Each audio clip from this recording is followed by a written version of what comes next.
한동훈 비대위원장 앞에는요, 풀어야 할 과제들이 적지 않습니다. 그중 하나는 수직적이라고 지금 평가받고 있는 당정 관계를 어떻게 개선할지인데 정치인 한동훈의 첫 연설에는 그 내용이 담겨 있지 않았습니다. 대신 취재진의 질문에 각자 할 일 하는 동반자 관계라는 답을 내놨습니다. 여당과 대통령, 여당과 정부는 헌법과 법률의 범위 내에서 각자 할 일을 하는, 국민을 위해서 할 일을 하는 그런 기관입니다. 거기에 수직적이니 수평적이라는 얘기 나올 부분이 아닌 거죠. 각자 상호 협력하는 동반자 관계라고 하는 것이 옳겠습니다. 누가 누구를 누르고 막고 이런 식의 사극에나 나올 법한 궁중암투는 지금 이 관계에서는 끼어들 자리가 없습니다. 우리는 우리의 할 일을 하면 되는 것이고 대통령은 대통령의 할 일을 하면 되는 것입니다. 저는 그렇게 이해하겠습니다.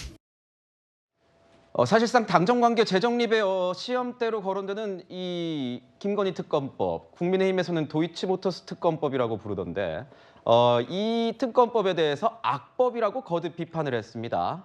이어서 들어보시죠. 특검은 총선용 악법이라는 입장은 저는 충분히 갖고 있는 상황입니다. 그리고 그걸 어떤 차원에서 어떻게 당에서 대응할 것인지, 원내에서 어떻게 대응할 것인지에 대해서는 제가 충분히 보고받고 같이 논의하겠습니다. 국민의 눈과 귀를 가리는 것이고 국민의 선택권을 침해하는 것이라고 생각합니다. 그렇기 때문에 총선용 악법이라고 말씀드린 건데 그걸 과연 민주당이나 다른 당들이 통과시킬지 한번 보죠. 아직 통과도 안 됐으면 거부권을 얘기할 단계도 아닙니다. 특검법과 관련해서는 구체적인 언급이 없이 원론적인 답변만 내놨다, 이런 평가가 나오고 있습니다. 강성필 부위원장님께서 보시기에는 뭐 어떻게 보셨습니까? 예상외 파격적 발언은 없었던 것 같아요. 네, 맞습니다. 그런데 한동훈 비대위원장이 앞으로 당을 잘 이끌어갈 수 있을 것인지, 그리고 그 대통령실과의 어떤 수평적인 관계를 어느 정도 이뤄낼 수 있을 것인지 한 첫 시험대는 이 김건희 여사 특검법을 어떻게 처리하는가예요. 그런데 지금 총선용 악법이라고 얘기를 하고 있으면서도 정부 여당에서는 뭐 비서실장, 총리, 뭐 원내대표가 만날 정도로 심각하게 보고 있는 것은 하나입니다. 이 국민의 여러 대다수가 궁금해하고 있다는 거예요. 그래서 저는 한동훈 그 비대위원장에게 한 말씀을 조언을 드리고 싶어요. 그 처칠 수상을 좋아하시는 것 같은데, 처칠이 전쟁 영웅이지 않습니까? 영국에서. 그런데 1945년 영국 총선에서 대패를 했습니다.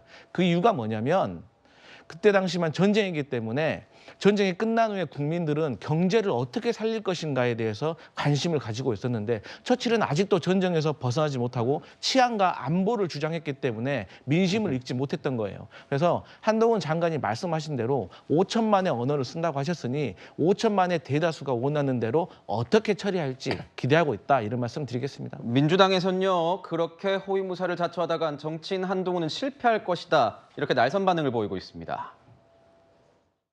그 누구도 법 위에 있을 수 없다면서 김건희만 예외가 되어야 한다고 믿는 것은 뜨거운 아이스 커피와 같은 모순입니다. 대통령과 대통령의 부인을 지키는 호위무사를 자처하다 무대에서 사라질 것인지, 공정과 상식을 지킨 소신 있는 정치인으로 평가받을 것인지는 전적으로 정치인 한동훈이 어떤 태도를 취하느냐에 달려 있습니다. 실패할 결심으로 시작하고 싶지 않다면 김건희 특검법에 협조하시기 바랍니다. 한동훈 비대위원장이 굿바이 윤석열, 김건희를 외치지 못한다면 국민께서 굿바이 한동훈을 외칠 것임을 명심하시기 바랍니다. 구자룡 변호사님, 어떻게 보십니까? 이 특검법 전국 풀어낼 만한 한동훈 장관의 어떤 묘수 같은 게 있다고 보십니까? 저는 국민에 대해서 이 특검법의 독소 조항에 대해서 설명하는 것부터 풀어야 된다, 이렇게 생각을 합니다.